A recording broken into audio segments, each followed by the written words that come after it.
गर्भ गीता। अर्जुन उवाच। हे मधुसूदन, कृपया आप मुझे बताएं कि प्राणी जब गर्भ योनि में आता है तो वह अपने किस गुण दोष के कारण आता है। प्राणी जन्म से पहले गर्भ में कष्ट पाता है और जन्म के समय भी असहनीय पीड़ा पाता है। इसके बाद भी वह रोग पीड़ा के कारण दुख पाता है। उसे बुढ़ापे में अनेक रोग घेर लेते हैं और उसकी मृत्यु हो जाती है।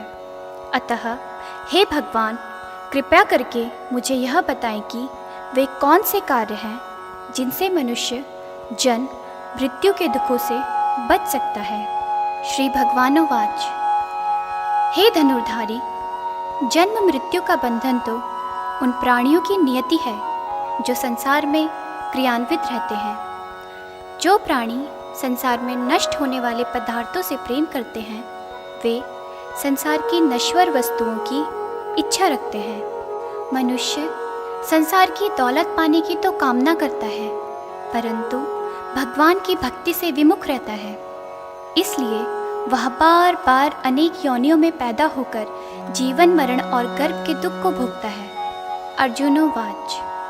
हे माधव, संसार की मोह माया से मुक्ति तो संभव नहीं है। मन 5 विकारों के वश में है। वे 5 विकार काम, क्रोध, लोभ, मोह और अहंकार है। यह मन मस्त हाथी की तरह है। माया मन को हर लेती है। इन 5 विकारों में अहंकार सबसे प्रबल है। यह प्राणी को नरक में ले जाता है। हे जनार्दन, इस मदमस्त हाथी को कैसे वश में किया जाए? अर्थात मनुष्य को कौन से प्रयत्न करने चाहिए जिनसे मन को भक्ति में लगाया जा सके। श्री भगवानोवाच। हे कौन्तेय, जिस प्रकार मस्त हाथी को वश में करने के लिए महावत अंकुश का प्रयोग करता है, उसी प्रकार मन को काबू में करने के लिए ज्ञान रूपी अंकुश का प्रयोग आवश्यक है। भक्ति और ज्ञान अभ्यास करने पर ही प्राप्त होते हैं। अहंकार करने से जीवन नरक बन जाता है। अर्जुनोवाच। हे जनार्दन, कुछ प्राणी तो आपकी भक्ति करने के लिए वन जंगलों में जाकर रमते हैं और कुछ सांसारिक मोह माया छोड़कर जगह जगह भटकते फिरते हैं। अतः हे प्रभु, इस बारे में कैसे पता चले कि आपकी भक्ति किस प्रकार प्राप्त हो सकती है। श्री भगवानोवाच। हे अर्जुन, जो प्राणी मुझे खोजने के लिए जंगलों में फिरते हैं वे सन्यासी व वैरागी कहलाते हैं। वे सिर पर जटा बांधते हैं तथा भस्म लगाते हैं, लेकिन फिर भी वे मेरे दर्शन नहीं कर पाते, क्योंकि उनमें भक्ति व प्रेम नहीं है। वे अहंकार में डूबे हुए हैं। तप या वैराग्य का अहम तो मेरी भक्ति पाने में बाधा डालता है। मैं शुद्ध मन से भक्ति करने वाले सतत अभ्यासी जो काम, क्रोध, मोह, लाभ और अहंकार से परे हैं, उन्हें ही दर्शन देता हूँ। अर्जुनोवाच। हे मधुसूदन, मनुष्य इन 5 विकारों से ग्रस्त होकर अपने इस सांसारिक जीवन को नष्ट कर लेता है। हे माधव, वह कौन सा पाप है जिसके कारण किसी की स्त्री असमय ही मर जाती है, किसी के पुत्र मर जाते हैं, और किस पाप के कारण व्यक्ति नपुंसक हो जाता है। श्री भगवानोवाच। हे अर्जुन, जो व्यक्ति किसी से कर्ज लेकर उसे चुकाता नहीं है वह इस पाप कर्म से अपनी पत्नी को खो देता है। उसी प्रकार जो किसी की अमानत को नहीं लौटाता उसके पुत्र मर जाते हैं। जो किसी व्यक्ति को सहायता करने का वचन देकर भी समय पर उसकी सहायता नहीं करता वह नपुंसक हो जाता है। ये सभी बड़े भयंकर पाप हैं। अर्जुनोवाच। हे कृपा निधान, मनुष्य किस पाप के कारण हमेशा रोगी रहता है और किस पाप के कारण बोझा ढोने वाले गधे का जन्म पाता है। स्त्री तथा गधे का जन्म प्राणी को किस पाप के कारण मिलता है। मनुष्य किस कुकर्म के फलस्वरूप जघन्य पशु बनता है। श्री कृष्णोवाच। हे धनुर्धारी, जो मनुष्य अपनी कन्या को बेच देता है वह हमेशा रोगी रहता है। जो अभक्ष्य भोजन करता है और विषय विकार के लिए मदिरा पान करता है वह गधे का जन्म पाता है। जो झूठी गवाही देने वाला होता है वह स्त्री का जन्म पाता है। जो भोजन बनाकर पहले स्वयं खा लेता है बाद में भगवान को दान करते हैं वे बिल्ली सूकर की योनि को प्राप्त करते हैं।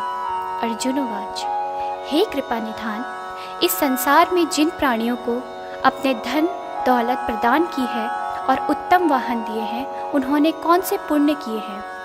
श्री भगवानुवाच हे धनंजय, जो उत्तम रीति से पात्र को स्वर्ण दान करता है वह उत्तम वाहन और धन धान्य प्राप्त करता है। जो भगवान को साक्षी मानकर कन्या दान करते हैं वे उत्तम पुरुष का जन्म पाते हैं। अर्जुनोवाच हे दयानिधे, इस संसार में आपने किसी को तो इतना सुंदर बनाया है और किसी को इतना कुरूप, किसी को धनवान बनाया है किसी को निर्धन, ऐसा क्यों है। श्री भगवानोवाच हे अर्जुन, जिन प्राणियों ने अन्न दान किया है उनका स्वरूप सुंदर है और जिन्होंने विद्या दान किया है वे विद्वान हैं। फिर भी पुरुष का रूप स्वरूप नहीं बल्कि गुण महत्वपूर्ण है। जो संतों की सेवा करते हैं वे धनवान व पुत्रवान होते हैं। अर्जुनोवाच हे मधुसूदन, मनुष्य धन और सांसारिक सुखों के प्रति इतना मोह क्यों रखता है। श्री भगवानोवाच हे कौन्तेय, यदि प्राणी मेरी कृपा से वंचित हो जाए तो वह धन दौलत आदि से मोह करने लगता है। ये सब नश्वर हैं, विवेकी प्राणी इनसे दूर रहता है। जो व्यक्ति सांसारिक मोह त्याग कर पवित्र स्थानों के दर्शन करके मेरी निष्काम भक्ति करता है वह राजा के समान सुख और ज्ञान प्राप्त करता है। सभी वस्तुएं नश्वर हैं, केवल मेरी भक्ति ही ऐसी है जिसका नाश नहीं होता। अर्जुनोवाच हे जनार्दन, मनुष्यों में शारीरिक रोगों जैसे रक्त विकार, खंडवायु, अंधता तथा अपुंगता आदि का क्या कारण है। ये रोग क्यों होते हैं, बताने की कृपा करें। श्री भगवानोवाच हे अर्जुन, जो प्राणी मेरी भक्ति से विमुख होकर माया में लिप्त हो जाते हैं वे क्रोधी, रक्त विकारी, आलसी, दरिद्र, शील, संयम रहित, खंडवायु जैसे रोगों से ग्रस्त होते हैं। जो स्त्री अपने प्रतिव्रत धर्म का पालन नहीं करती वह संयम रहित ज्योतिहीनता जैसे विकारों से ग्रस्त रहती है। अर्जुनोवाच हे मधुसूदन, कृपया करके गुरु दीक्षा के बारे में भी कुछ बताने का कष्ट करें। मुझे गुरु की महिमा के बारे में भी बताएं। श्री भगवानोवाच हे धनुर्धारी, तुम्हारा यह प्रश्न संपूर्ण मानव जाति के लिए कल्याणकारी है।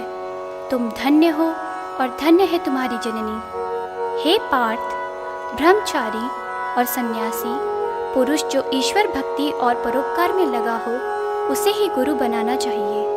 अपने गुरु की देखरेख में ही मेरी पूजा करें। गुरु की कृपा से विमुख प्राणी सप्तग्राम मरने का पाप भोगता है। ऐसे प्राणी का मुख देखना भी पाप होता है। हे अर्जुन, सारे संसार के गुरु जगन्नाथ हैं। विद्या का गुरु काशी, चारों वर्णों का गुरु ब्राह्मण, ब्राह्मण का गुरु सन्यासी है।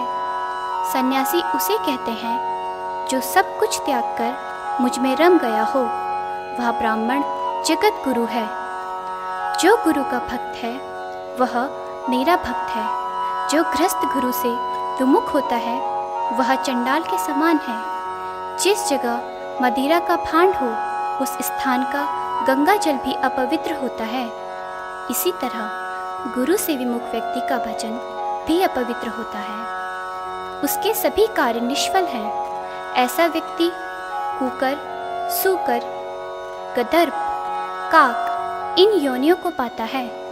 वह अजगर सर्प के समान आलस्य में डूबा तिरस्कार पाता है। हे कौन्तेय, गुरु दीक्षा के बिना प्राणी का उद्धार संभव नहीं है। जो गुरु की सेवा करता है उसको कई अश्वमेध के पुण्य का फल मिलता है। हे अर्जुन, जो प्राणी तुम्हारे संवाद को पढ़ेंगे और सुनाएंगे वे गर्भ के दुख से बचेंगे, वे नर्क की 84 योनियों से जन्म मरण से बचेंगे। इति श्री गर्भ गीता संपूर्णः।